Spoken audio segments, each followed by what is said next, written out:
Praise the lord. ప్రతిరోజు అనుదిన వాక్యం ద్వారా మీరెంతగానో బలపడుతున్నారని నేను ఆశిస్తున్నాను. అలాగే మీరు కనుక మన యూట్యూబ్ ఛానల్ని క్రొత్తగా వీక్షిస్తున్నట్లయితే మన యూట్యూబ్ ఛానల్ని సబ్స్క్రైబ్ చేయండి, ఇతరులకు షేర్ చేయండి.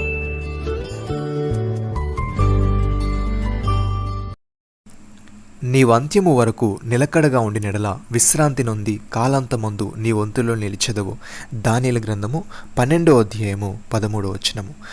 ఈ వచనంలో దానియేలుతో మాట్లాడుతున్న దూత అతనితో నీవు అంత్యము వరకు నిలకడగా ఉండినెడల విశ్రాంతి నొంది కాలాంతమందు నీ వంతులో నిలిచెదవని చెప్తున్నాడు. ప్రియమైన సహోదరి సహోదరులారా, ఈ మాట దానియేలు అనుభవాలకు ఓదార్పునిచ్చి ముగింపుగా పనిచేస్తుంది. దానియేలు గ్రంథం అంతటా దానియేలు వివిధ పరీక్షలు మరియు సవాలు ఎదుర్కొన్నాడు, కానీ అతడు దేవునికి నమ్మకముగా ఉన్నాడు. చివరికి అతని స్థిరత్వానికి ప్రతిఫలం పొందాడు. ఈ వాక్యం ఇదే తెలియజేస్తుంది. దానియేలు విశ్రాంతి తీసుకుంటాడని మరియు కాలాంతమందు తన వంతులో నిలిచునని, అనగా చివరికి దేవుని న్యాయం గెలుస్తుందని సూచిస్తుంది. సహోదరి సహోదరులారా, క్రీస్తునందు ముందుగా నిరీక్షించిన మనము తన మహిమకు కీర్తి కలుగుజేయవలనని దేవుడు తన చిత్త ప్రకారమైన సంకల్పమును బట్టి మనల్ని ముందుగా నిర్ణయించి ఆయన యందు స్వాస్థ్యముగా ఏర్పరచెను. ఆయన తన చిత్తానుసారముగా చేసిన నిర్ణయము చొప్పున సమస్త కార్యములను జరిగించుచున్నాడు. మీరును సత్యవాక్యమును అనగా మీ రక్షణ సువార్తను విని క్రీస్తునందు విశ్వాసముంచి వాగ్దానము చేయబడిన ఆత్మచేత ముద్రింపబడితిరి. దేవుని మహిమకు కీర్తి కలుగుటకై ఆయన సంపాదించుకున్న ప్రజలకు విమోచనము కలుగు నిమిత్తము ఈ ఆత్మ మన స్వాస్థ్యమునకు సంచకరువుగా ఉన్నాడు.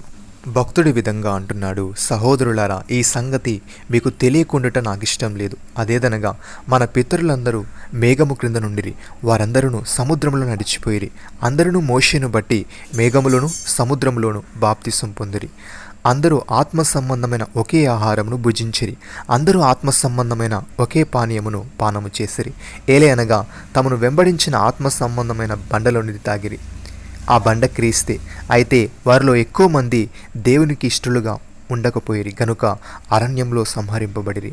వారు ఆశించిన ప్రకారము మనము చెడ్డవాటిని ఆశించుకున్నట్లు ఈ సంగతులు మనకు దృష్టాంతములుగా ఉన్నవి.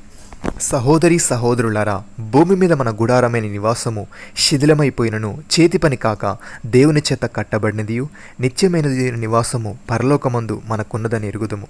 మనము దిగంబరులము కాక వస్త్రము ధరించుకున్న వారముగా కనబడుదుము. కాబట్టి పరలోకము నుండి వచ్చు మన నివాసము దీనిపైన ధరించుకుని అపేక్షించుచు దీనిలో మూలుగుచున్నాము. ఈ గుడారంలో ఉన్న మనము భారం మోసుకుని మూలుగుచున్నాము. ఇది తీసివేయాలని కాదు, కానీ మర్త్యమైనది జీవము చేత మింగివేయబడినట్లు ఆ నివాసమును దీనిపైన ధరించుకొని కూర్చున్నాము.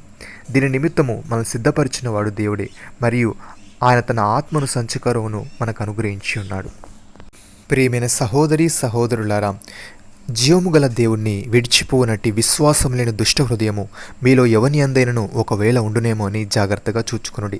నేడు మీరు ఆయన శబ్దం విన్నెడలా కోపం పుట్టించినప్పటి వలె మీ హృదయములను కఠినపరచుకొనకూడని ఆయన చెప్పెను గనుక పాపం వలన కలుగు భ్రమ చేత మీలో ఎవడును కఠినపరచబడుకుంటున్నట్లు నేడు అనబడు సమయం ఉండగానే ప్రతి దినమును ఒకరికొకడు బుద్ధి చెప్పుకొనుడి. ఏలయనగా మొదటి నుండి మనకున్న దృఢ విశ్వాసము అంతము మట్టుకు గట్టిగా చేపట్టినడలని క్రీస్తులో పాలువారమై ఉందము. నమ్మిన వారు నాతో కలిసి ప్రార్థనలు ఏకీభవించండి. మమ్మల్ని మిక్కిలిగా ప్రేమిస్తున్న మా ప్రియ పరలోకపు తండ్రి, మేము అంత్యము వరకు నిలకడగా ఉండినడలా విశ్రాంతి నుండి కాలాంతమందు మా వంతులో నిలిచదమని, భూమి మీద మా గుడారమైన ఈ నివాసము శిథిలమైపోయినను చేతి పని కాక నీ చేత కట్టబడినదియు నిత్యమైనదియునైన నివాసము పరలోకమందు మాకున్నదని నీవు తెలియజేశావు. తండ్రి, నీకు స్తోత్రములు. దేవా, మేము సత్యవాక్యమును అనగా రక్షణ సువార్తను విని నీ యందు విశ్వాసం ఉంచి వాగ్దానము చేయబడిన ఆత్మచేత ముద్రింపబడే వారముగా ఉండుటకు సహాయము దయచేయమని, పాపం వలన కలుగు భ్రమ చేత మాలో ఎవడును కఠినపరచబడకుండానట్లు నేడు అనబడు సమయం ఉండగానే ప్రతిదినమును ఒకరికొకరము బుద్ధి చెప్పుకొనొచ్చు మొదటి నుండి మాకున్న దృఢ విశ్వాసము అంతము వరకు గట్టిగా చేపట్టే వారముగా ఉండుటకు సహాయము దయచేయమని, మెప్పును ఘనతను మహిమను పొందుకునే భాగ్యమును మాలో ప్రతి ఒక్కరికి మీరే దయచేయమని ప్రభువైన యేసుక్రీస్తు నామములో ప్రార్థిస్తున్నాము తండ్రి. ఆమేన్.